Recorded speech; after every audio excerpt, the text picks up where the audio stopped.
Ilalagay natin sa dito mo. Nagyaya siya sa hotel. Sobrang laki yung sa'yo. Sa panahon ngayon, ikaw na lang ang supot.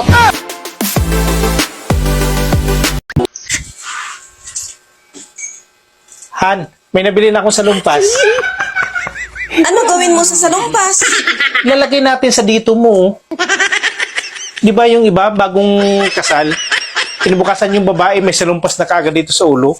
Sa atin naman, bago tayo mag-honeymoon, lagyan na natin sa salumpas yung ulo mo. Sigurado sa sakit talaga yan. Mabigla kasi yan eh.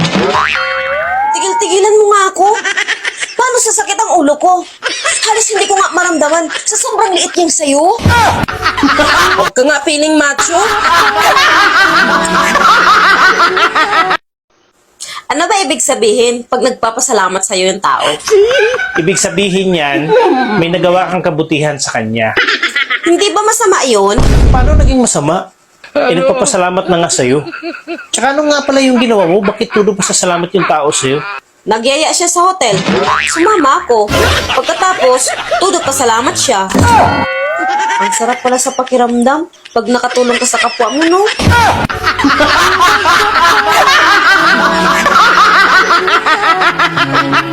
Hoy! Tandaan mo to, ha? Ayaw kong minamalit ako. Hindi naman kita minamalita. Oh, saan ka galing? Sa labas. May nagtanong nga sa akin kung kano-ano kita eh. Sabi ko, asawa kita. Tsaka pinagmalaki pa nga kita sa kanila eh. Good.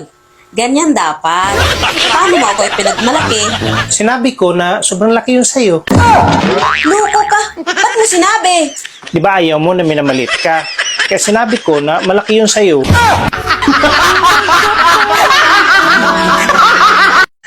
Maghiwalay na lang tayo, Han. Aba, hindi ako papayag. Bakit ayaw mo? Di ba sabi mo, hindi mo na ako mahal? Kasi nga, bihira na lang ang lalaking kagaya sa'yo. Bakit mo nasabi? Kasi, sa panahon ngayon, ikaw na lang ang supot. Ang pagalulu ay nakakatanggal ng stress at anxiety. Kapag hindi ka mapakali at pakiramdam mo kalaban ka ng mundo, maglulu ka lang at mababawasan nito ang problema mo. Maglolo.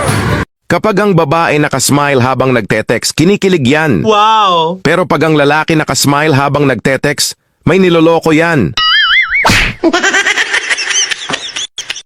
Ang babae parang pulis yan. Hindi yan naniniwala hanggat walang ebidensya. Samantalang ang lalaki parang kriminal. Nahuli mo na, ayaw pang umamin. Naglilinis ako ngayon ng bodega. May nakita akong box, eto. Di ko alam kung anong laman eh. Tignan natin kung anong laman ha. Buksan natin para makita natin kung anong laman.